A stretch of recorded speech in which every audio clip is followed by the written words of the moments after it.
ونشهد أن لا إله إلا الله وحده لا شريك له ونشهد أن سيدنا وشفيعنا وبارك سلم تسليما كثيرا كثيرا.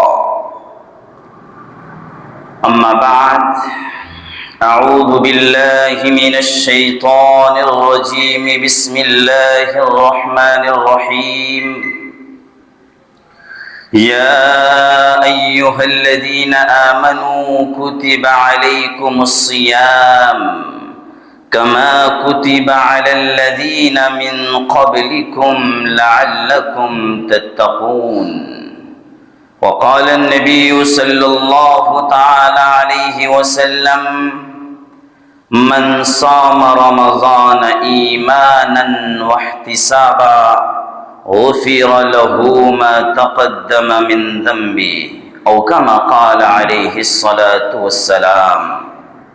معزز و محترم و مکرم سامعین، شعبان المعظم کا نصف مہینہ اپنے عروج پہ جا رہا ہے. بس رمضان کی آمد ہے. جس طرح رمضان کی فضیلت، اسی طرح رجب اور شعبان کی بھی فضیلت اور برکت ہے.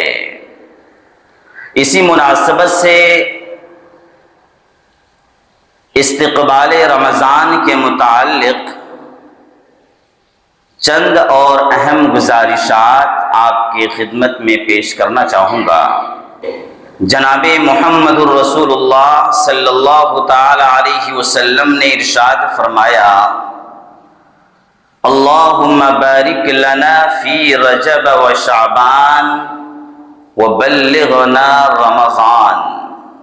حضور اکرم علیہ السلام یہ دعا فرما رہے ہیں: اے میرے اللہ، ہمارے لیے رجب کے مہینے اور شعبان کے مہینے میں برکتیں نازل فرما، اور ہم سب کو رمضان کی مقدس مہینے تک پہنچا دے. یہ دعا اس لیے کی جا رہی ہے کہ حضور اکرم علیہ السلام کو رمضان کی اہمیت معلوم ہے، رمضان کی قدر معلوم ہے. رمضان کی کیا نسبت ہے، رمضان کی کیا پہچان ہے، رمضان کی کیا قدر ہے، یہ بات ہمیں کما حقہ معلوم نہیں ہے. اسی لیے ہم بچپن سے لے کر 55 60 70 سال تک روزے رکھ رہے ہیں، لیکن ہماری زندگی میں کوئی تبدیلی نہیں ہے. ہر سال یہ رمضان کا مہینہ آتا ہے اور چلا جاتا ہے، اور آتا رہے گا، اور تا قیامت یہ جاتا رہے گا. جیسے ہی ہم نے رمضان کے چاند کو دیکھا، تراویح شروع کر دی، سحری کھائی، روزہ رکھنا شروع کر دیا. اور اکثر لوگ رمضان کی قدر نہ جاننے کی وجہ سے لاپرواہی اور غفلت میں گزار دیتے ہیں. اور جیسے ہی عید کا چاند نظر آیا، نئے کپڑے پہن کر عیدگاہ کی طرف جاتے ہیں. عید کی 2 رکعتیں نماز پڑھنے کے بعد ایسا ہم سمجھنے لگتے ہیں کہ اب ہماری نمازیں معاف ہو گئی، اب زندگی کی وہی روٹین شروع ہو جاتی ہے جو رمضان سے پہلے ہم گزار رہے تھے. رمضان ایک مہینہ آ کر چلا جاتا ہے، لیکن جیسی زندگی رمضان سے پہلے ہماری تھی، رمضان کے بعد ویسی ہی زندگی ہے. ہماری زندگی میں کوئی تبدیلی نہیں آئی. ہماری زندگی میں کوئی تغیر نہیں آیا؟ آخر کیا بات ہے؟ آئیے ہم اس بات کا پتہ لگاتے ہیں کہ رمضان ہر سال آ رہا ہے لیکن زندگی میں تبدیلی کیوں نہیں ہے؟ ہماری نامہ اعمال میں کچھ امپرومنٹ کیوں نہیں ہو رہا ہے؟ آخر بات کیا ہے؟ ایک اللہ کے ولی گزرے ہیں جن کا نام ہے شاہ عبد الحق، وہ رہنے والے پھول پور کے ہیں، اس لیے ان کو پھول پوری کہا جاتا ہے۔ یہ اللہ کے بڑے ولی گزرے ہیں، اللہ کے عبادت گزار بندے ہیں۔ ان کی مجلس اور محفل لگا کرتی تھی۔ ایک دن ان کی محفل میں ایک شخص آتا ہے اور یہ کہتا ہے حضرت اس سال مجھے حج پہ جانا ہے، میرے لیے آپ دعا فرمائیں۔ اور میں نے اس سے پہلے بھی کئی حج کیے ہیں اور کئی عمرہ بھی کر چکا ہوں، اللہ سے دعا کریں کہ پھر سے میرا ارادہ بن رہا ہے، پھر پلاننگ کر رہا ہوں میں حج پہ جاؤں۔ تو حضرت نے کہا کہ اے جوان، یہ حج کیا ہوتا ہے؟ وہ جوان کہتا ہے کہ میں بیت اللہ جا رہا ہوں۔ پھر حضرت کہتے ہیں یہ بیت اللہ کیا ہوتا ہے؟ کہا میں کعبہ جا رہا ہوں۔ پھر وہ سوال کرتے ہیں کہ یہ کعبہ کیا ہوتا ہے؟ پھر وہ جوان جواب دیتا ہے کہ میں اللہ کا گھر جا رہا ہوں۔ اب وہ بزرگ کہتے ہیں اچھا تم کسی کے گھر جا رہے ہو، اللہ کے گھر جا رہے ہو؟ اچھا یہ بتاؤ تم اللہ کے گھر جا رہے ہو اور تم جس کے گھر جا رہے ہو اس سے کچھ تمہارا تعلق بنا ہوا ہے؟ اس سے کچھ تمہارا رشتہ مضبوط ہے؟ اس سے تمہارا کنیکشن جڑا ہوا ہے کہ نہیں ہے؟ کیونکہ جب انسان کسی کے گھر جاتا ہے یوں ہی کسی کے گھر تو نہیں پہنچ جائے گا، بلکہ انسان اس کے گھر جائے گا جس سے اس کا تعلق ہو، رابطہ اور ضابطہ ہو۔ تو جوان کہتا ہے حضرت یہ کیسا سوال، اللہ کو کون نہیں جانتا ہے؟ میں بھی اللہ کو جانتا ہوں جس طرح سے آپ جانتے ہیں، جیسے اور لوگ جانتے ہیں۔ ہاں یہ الگ بات ہے کہ میں اللہ کی صفات کو نہیں جانتا، میں اللہ کے وجود کو نہیں جانتا، اللہ کی جلال اور قدرت و طاقت کو نہیں جانتا، لیکن اللہ کو تو جانتا ہوں۔ اب حضرت کہتے ہیں کہ ایک کام کرو، تم اس سال حج پہ مت جاؤ، میری صحبت میں رہو، ایک سال تم میرے ساتھ رہو، اگلے سال تم حج کو چلے جانا۔ تو نوجوان کہتا ہے ٹھیک ہے۔ انہوں نے وہاں وقت لگانا شروع کیا، ان کی صحبت میں رہے۔ ایک سال جب مکمل ہو جاتا ہے وہ نوجوان پھر حج کو جاتے ہیں، اور حج کے جو ارکان، جو مناسک ہوتے ہیں، جو امور انجام دینے ہوتے ہیں، وہ تمام امور انجام دینے کے بعد پھر وہ واپس گھر آیا۔ انہیں یاد آیا کہ ذرا میں بزرگ صاحب سے مل کر آتا ہوں۔ کہا تم آ گئے؟ ہاں میں حج کر کے آ گیا۔ کہا جوان یہ تو بتا تم حج کر کے آ گئے ہو، میری صحبت سے پہلے تم نے کئی ایک حج کیے تھے، میری صحبت سے پہلے تم نے کئی ایک عمرہ کیا، اور میری صحبت کے بعد تم نے ایک حج کیا۔ بتا پہلے کے حج میں اور اس والے حج میں کیا فرق پایا؟ تمہیں کیا ڈفرنس نظر آیا؟ تو نوجوان کہنے لگا کہ اس والے حج میں مجھے جو کانسیپٹ ملا، مجھے جو اللہ کا استحضار ہوا، میری دل کی دنیا بدل گئی۔ پہلے جو میں آپ کی صحبت سے پہلے جو حج کیا کرتا تھا، جو عمرے میں جایا کرتا تھا، بس میں جاتا اور واپس آتا تھا، چہار دیواری کا چکر لگایا کرتا تھا، بس اتنا ہی میرا ماننا تھا، وہاں جانا اور طواف کر کے آ جانا اور طواف کے اندر چکر لگا کے میں واپس آ جایا کرتا تھا۔ لیکن اس بار جو میں نے طواف کیا ہے، جو حج کیا ہے، وہ دراصل طواف نہیں تھا، وہ اللہ کی تجلیات کا ظہور ہو رہا تھا، وہ اللہ کی تجلیات کا نزول ہو رہا تھا۔ اس لیے کہ جب میں آپ کی صحبت میں رہا تو میرے دل میں اللہ کا تعلق آ گیا، میرا رابطہ اور ضابطہ اللہ سے ہو گیا۔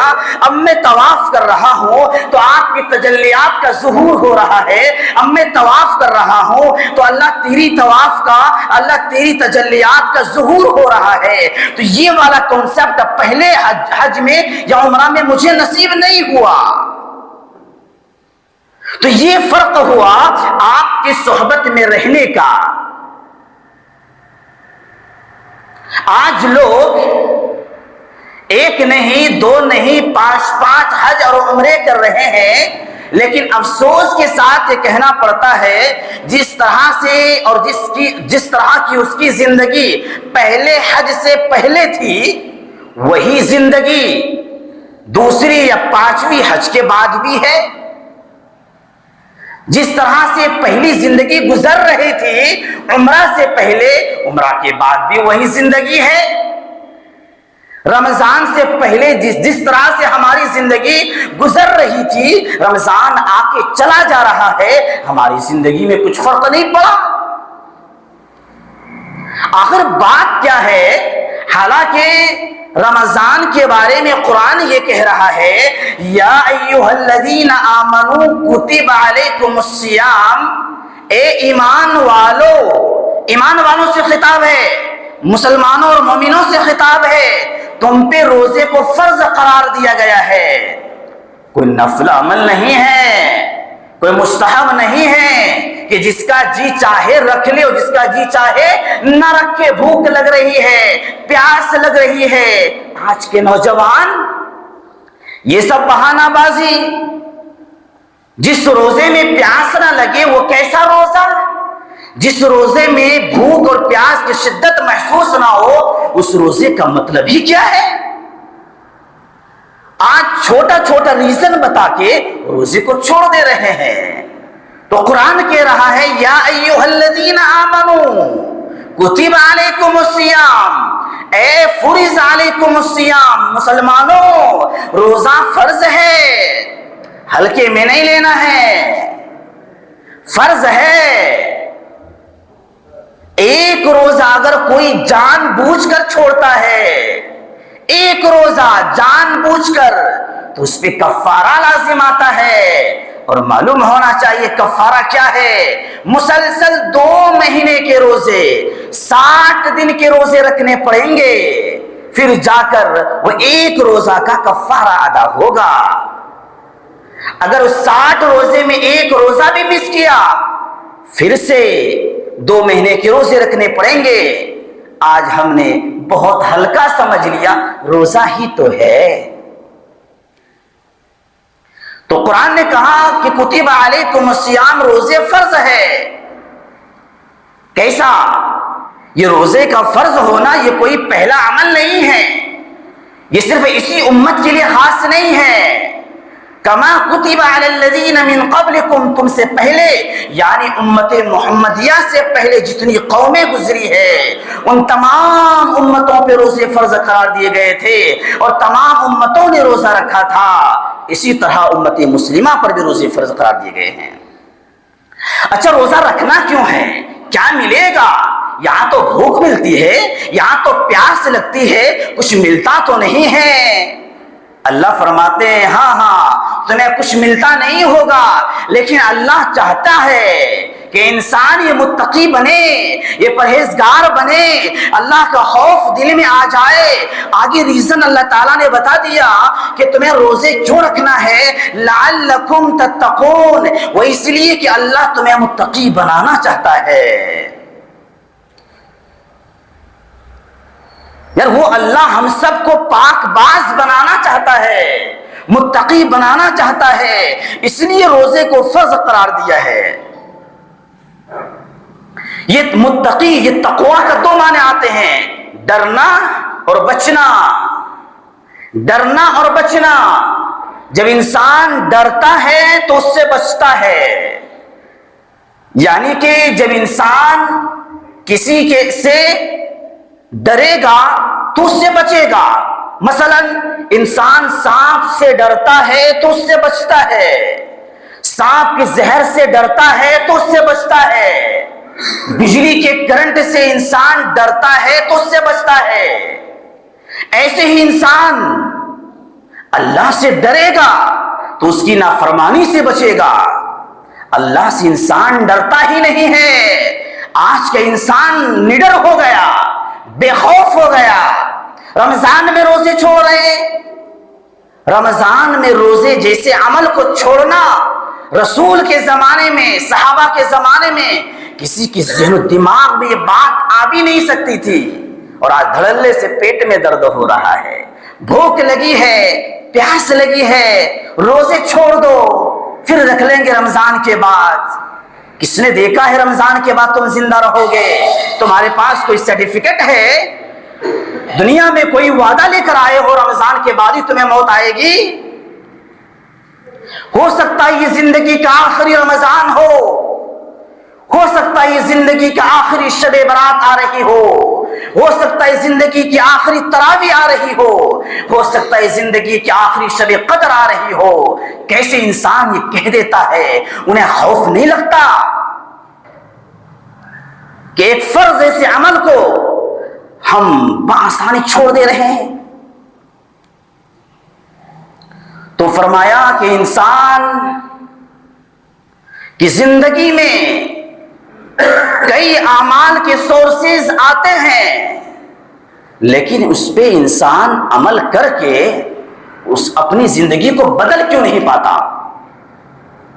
آج ہم دیکھ رہے ہیں نا، ایک انسان ہے جو حج بھی کر رہا ہے، ایک انسان ہے جو عمرے کو جا رہا ہے، ایک انسان ہے جو نمازیں پڑھ رہا ہے، ایک انسان ہے جو رمضان کے روزے رکھ رہا ہے، ایک انسان ہے جو رمضان میں تراویح پڑھ رہے ہیں، لیکن کیا بات ہے اس کی زندگی میں کوئی ترقی نہیں ہے؟ یہ کمیاں کہاں سے آ رہی ہے؟ یہ فالٹ کہاں سے ہے؟ تو پتہ یہ چلا کہ جس طرح سے ہمیں روزہ رکھنے کا حکم دیا تھا وہ روزہ آج ہمارا ہے ہی نہیں۔ جب انسان بیمار ہوتا ہے تو کہاں جاتا ہے؟ ڈاکٹر کے پاس۔ کہ کسی کو بیماری لگتی ہے تو ڈاکٹر کا رخ کرتا ہے، اور ڈاکٹر دیکھنے کے بعد 1 مہینے کی دوائی لکھ دیتا ہے، جاؤ 1 مہینے کے بعد آؤ۔ پھر آتا ہے 1 مہینے کے بعد، ڈاکٹر صاحب کہاں کچھ امپرومنٹ نہیں ہوا، جیسی پہلی طبیعت تھی آج بھی ویسے ہی ہے۔ چیک اپ کرتا ہے، اسکین وغیرہ نکالنے کے بعد 2 مہینے کی اور دوائی لکھ کے دیتا ہے، جاؤ 2 مہینے اور دوائی یوز کرو۔ 2 مہینے اور دوائی کھاتا ہے، پھر آتا ہے ڈاکٹر صاحب وہی پریشانی آج بھی ہے جو پہلے تھی، کہاں طبیعت میں کوئی سدھار نہیں ہے، کیسا کروں؟ ایسے انسان کو رونا ہوتا ہے نا، آخر ایسا کیوں؟ یا 3 ہی وجوہات ہو سکتے ہیں، 3 ریزن کی وجہ سے۔ یا تو یہ کہ جس بیماری کو لے کر ڈاکٹر کے پاس گیا ہے، ڈاکٹر نے اس بیماری کو پکڑ نہیں پایا، اس حساب سے دوائی نہیں دی، دوائی اور بیماری کو میچ نہیں کر پایا، اسی لیے وہ بیماری رہ گئی۔ دوسرا ریزن یہ ہو سکتا ہے کہ ڈاکٹر نے جو ترتیب بتائی تھی، شیڈول بتایا تھا، دوائی اس طریقے سے کھانا ہے، اس کو فالو نہیں کر رہا ہے، ڈاکٹر نے کہا تھا کھانے کے بعد دوائی کھانی ہے، وہ کھانے سے پہلے ہی دوائی کھا لیتا ہے۔ ڈاکٹر نے کہا تھا دن میں 2 دفعہ کھانا ہے، 1 دفعہ کھا رہا ہے۔ ڈاکٹر نے کہا تھا کہ دودھ سے لینا ہے، یہ پانی سے کھا رہا ہے۔ یا ایک ریزن یہ ہو سکتا ہے کہ ڈاکٹر نے یہ بھی کہا ہو کہ دوائی کے ساتھ تمہیں ان چیزوں سے پرہیز کرنا ہے۔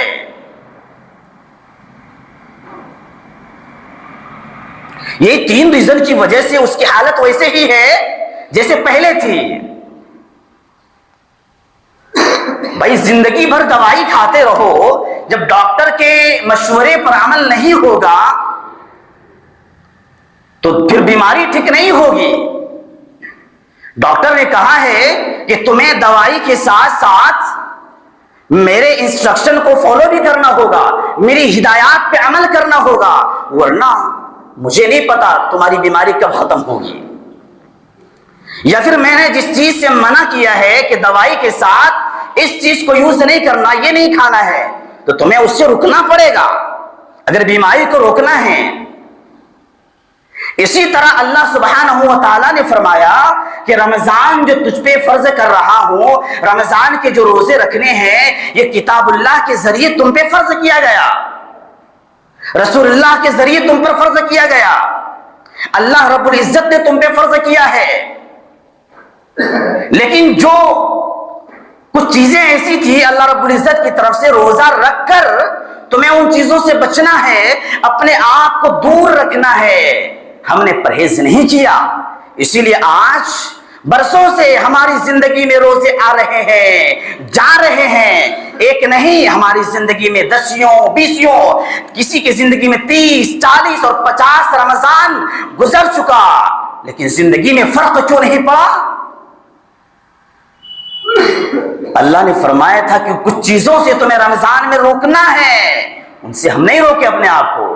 کہا تم روزہ رکھنا ہے، روزے کے ساتھ ساتھ دن بھر سونا نہیں ہے، روزہ رکھنا ہے عبادت کرنا ہے، روزہ رکھنا ہے کاروبار کرنا ہے، روزہ رکھنا ہے بھوک پیاس کی شدت برداشت کرنی ہے، روزہ رکھنا ہے تراویح پڑھنی ہے، روزہ رکھنا ہے تمام مصیبتوں کو برداشت کرنا ہے، روزہ رکھنا ہے چغلی نہیں کرنا ہے، روزہ رکھنا ہے غیبت نہیں کرنا ہے، روزہ رکھنا ہے رات بھر ادھر ادھر پھرنا نہیں ہے، روزہ رکھنا ہے اور رات میں تراویح پڑھ کر کہیں ہوٹلوں میں جا کے ہوٹل بازی نہیں کرنا ہے، بلکہ اللہ کا نام لے کر ذکر و اذکار کرنا ہے، تسبیح و اذکار کرنا ہے، پھر جا کے ہمارے روزے اللہ کی بارگاہ میں قبول ہوں گے۔ اسی لیے کہا تھا کہ لعلکم تتقون، روزہ اس لیے مسلمانوں پہ فرض کیا گیا کہ تاکہ اللہ تمہیں متقی بنانا چاہتا ہے، اللہ تمہیں پرہیزگار بنانا چاہتا ہے۔ روزے کو روزے کی طرح رکھا جائے گا، یہ روزہ ہمیں متقی بنائے گا۔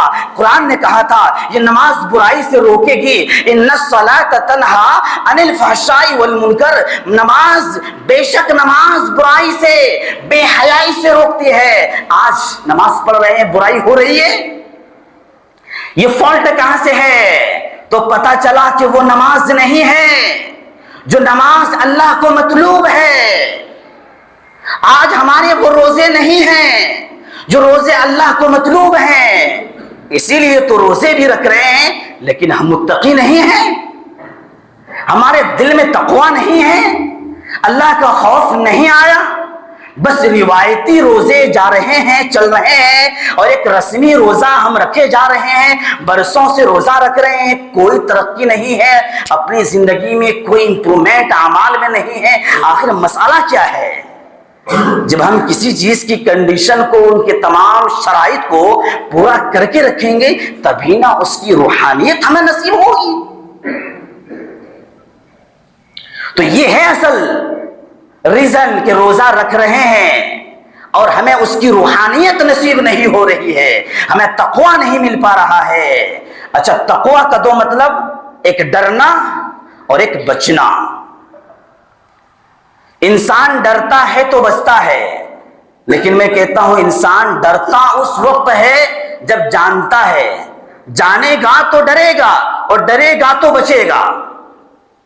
اب اس کے بارے میں قرآن نے کہا انما یخشی اللہ من عبادہ العلماء، کہ اللہ سے صرف علماء ڈرتے ہیں۔ علماء کا مطلب جاننے والا، مدرسے میں پڑھنے والا علماء نہیں، جاننے والا جو اللہ کو جانے، اللہ کے احکام کو جانے، رسول کو جانے، رسول کی سیرتوں کو جانے، اسے کہتے ہیں علماء۔ جو علماء ہوگا، جو اللہ کو جانے گا، اللہ کے دین کو جانے گا، وہ اللہ کے حکموں سے، اللہ کی نافرمانیوں سے وہ ڈرے گا۔ جب وہ ڈرے گا تو اللہ کی نافرمانیوں سے بچے گا۔ اسی لیے فرمایا کہ ہم رمضان کی اہمیت کو جانتے نہیں ہیں، اور جب جانتے نہیں ہیں تو پھر دل میں ڈر بھی نہیں ہے، ڈرتے بھی نہیں ہیں۔ اور جب ڈرتے نہیں، اور ڈرے گا وہ جس کو پتا ہوگا۔ اس کو یوں سمجھیے، انسان سامنے اگر بیٹھا ہو، مجھے اس کے بارے میں زیادہ جانکاری نہیں ہے۔ ایک جاننا الگ ہے اور پہچاننا الگ ہے۔ انسان کا نام جانا اور کہاں سے ہے، بس اتنا کسی کے بارے میں پتا ہے تو اس کو بولیں گے جاننا ہے۔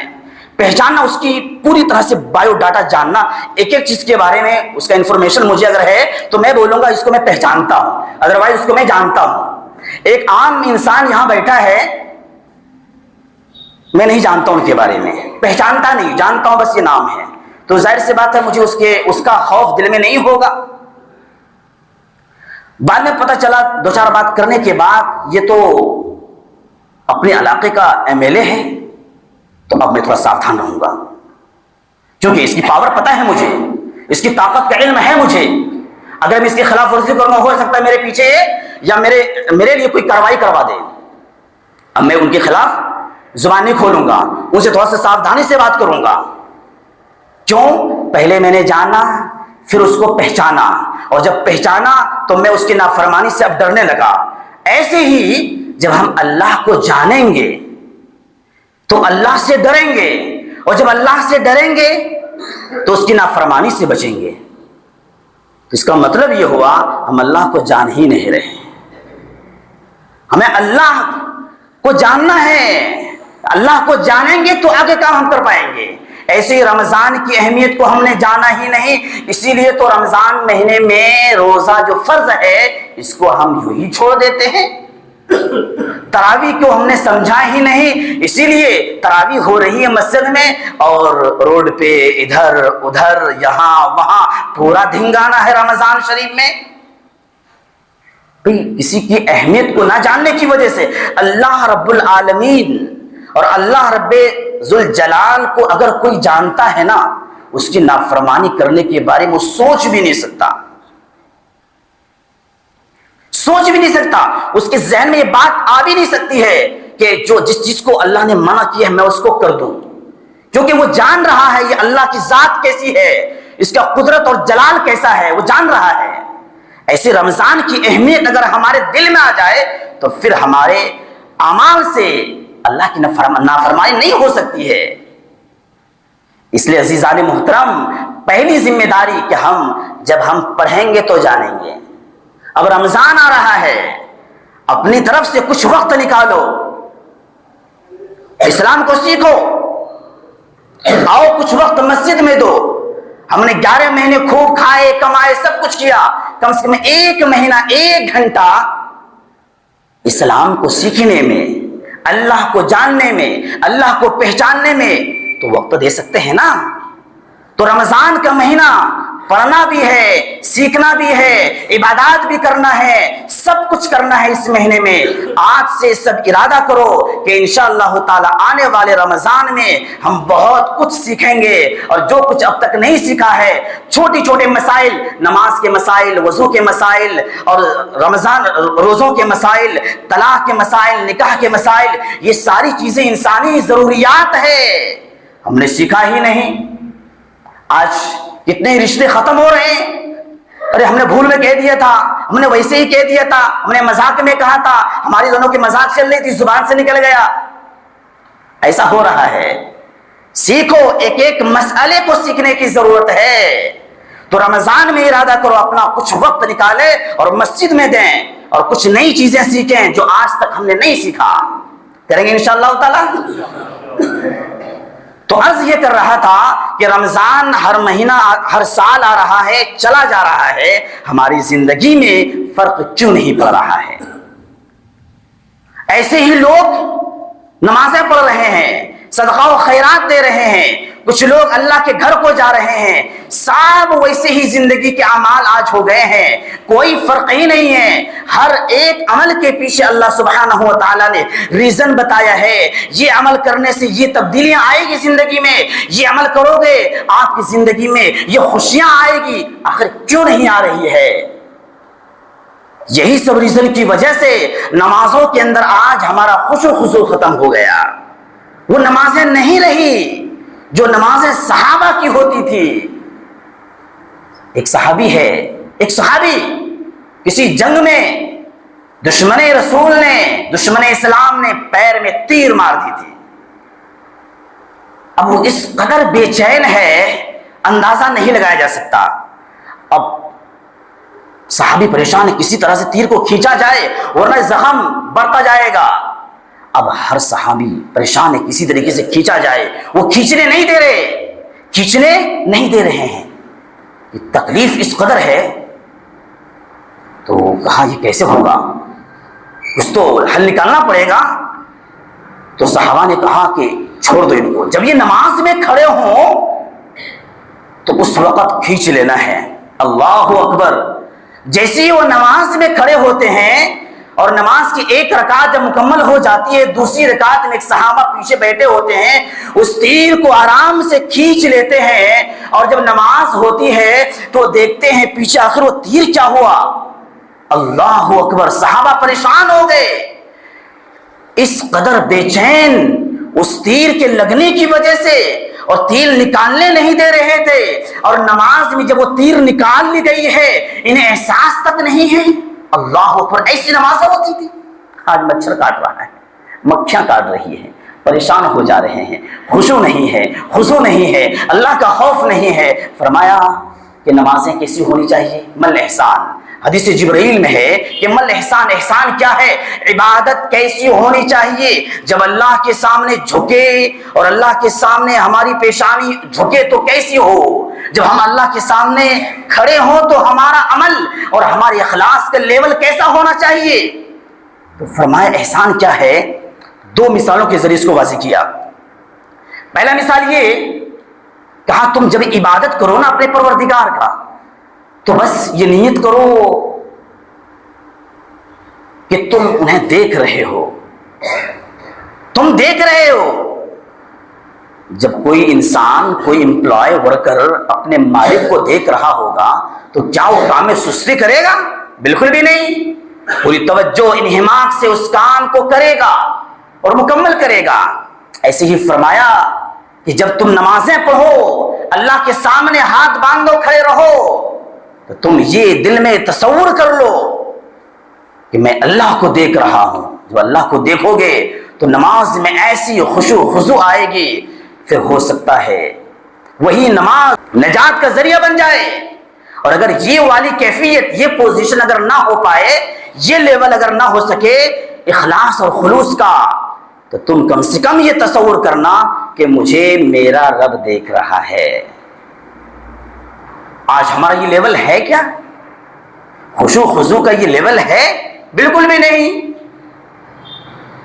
تو اس لیے ضرورت ہے نمازیں نماز کی طرح ہو، روزے روزوں کی طرح ہو، اور حج حج کی طرح ہو، اور عمرہ عمرہ کی طرح ہو۔ آج ہوتا کیا ہے، حاجی حج کو جا رہے ہیں، عمرہ کرنے والے عمرہ کو جا رہے ہیں، وہاں کعبۃ اللہ کی دیوار سے چمٹ کر آنسو بہا رہے، اللہ معاف کیجئے، اللہ معاف کر دیجئے، غلاف کعبہ پکڑ کر رو رہے ہیں، مولا معاف کر دیجئے۔ لیکن جب گھر کو واپس آ رہے ہیں، دوسرے کا گریبان پکڑ کے اب اسے رلا رہا ہے۔ یہ دو متضاد عمل ہے کہ نہیں ہے؟ کیا اللہ ایسے بندوں کو معاف کرے گا؟ اللہ خود کہے گا 10 دن پہلے جب تو کعبے میں تھا تو تیری صورت کیسی تھی؟ آنسو بہا بہا کے میرے سامنے گڑ گڑا رہا تھا، اور آج تو گھر آیا ہے، اپنے ہی خاندان کے لوگوں کے گریبان کو پکڑ کے اسے رلا رہا ہے۔ دیکھ میری یہ پاور ہے، میرے سامنے اگر آنکھ کھولا آنکھ نکال لوں گا، تو جانتا ہے مجھے؟ ایسی بات نہیں کرتا ہے کیا؟ اپنی طاقت دکھانے کی کوشش کرتا ہے، کس پہ؟ اپنے چھوٹے بھائی پر، اپنی بہن پر، اپنے خاندان کے لوگوں پر، اپنے رشتہ داروں پر لوگ حج عمرہ کو جا رہے، لیکن اپنے خاندان والوں کو ناراض یہاں کیے ہوئے ہیں، نمازیں پڑھ رہے ہیں، روزے رکھ رہے ہیں، لیکن ہمارے گھر میں ہمارے ماں باپ ہم سے ناراض ہے، ہم سے بات نہیں کرتے۔ بتاؤ تو صحیح کہ ان کی نمازیں قبول ہوگی کیا؟ ان کے عمرے قبول ہوگی کیا؟ ان کے روزے قبول ہوں گے کیا؟ ان کے حج قبول ہوں گے کیا؟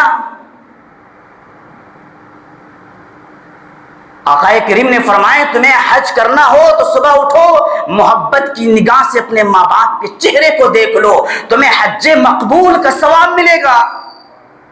لیکن آج یہاں سے تم مکہ جاؤ گے، کوئی گارنٹی نہیں ہے کہ وہ تمہارا حج قبول ہی ہو جائے۔ عمرہ کو جا رہے ہیں، کوئی گارنٹی نہیں ہے کہ وہ عمرہ تمہارا قبول ہی ہو جائے، لیکن آقا کریم نے فرمایا حج مقبول۔ ایک دفعہ محبت کی نظر سے اپنے ماں باپ کو دیکھو، حج مقبول کا ثواب پاؤ۔ اور آج ہم ماں باپ کو ناراض کیے ہوئے ہیں، حج کو جا رہے ہیں، اللہ کے گھر کو جا رہے ہیں، خیرات و صدقات کر رہے ہیں۔ نہیں، کسی کا دل توڑ کر حج کر لو، ایک نہیں 10 حج کرو، ایک نہیں 20 عمرے کرو، تہجد پڑھو، نمازیں قبول نہیں ہے، عبادات قبول نہیں ہے۔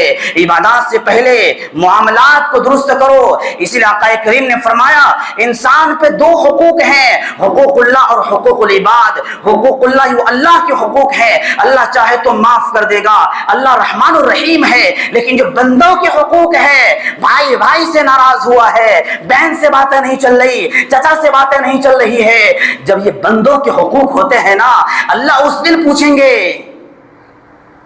تو نے فلاں بندے کو مارا تھا نا، آج میں معاف نہیں کرتا، جا اس سے معافی مانگ کیا، اس کا پیر پکڑ کیا، اگر وہ معاف کرے گا تو میں معاف کروں گا، کیونکہ حقوق العباد ہے، حقوق العباد سے سمجھوتا نہیں ہونے والا۔ اس لیے حقوق العباد، اگر کسی سے کوئی بھائی ناراض نہیں بات کرتی، چھوٹا بن جاؤ نا، اللہ کی نگاہ میں تو بڑے ہی ہو گئے، معافی مانگ لو، پیر پکڑ لو، کیونکہ رمضان کا مہینہ آ رہا ہے۔ استقبال رمضان کے تعلق سے چند باتیں میں نے عرض کی، کیونکہ رمضان بہت ہی بابرکت مہینہ ہے۔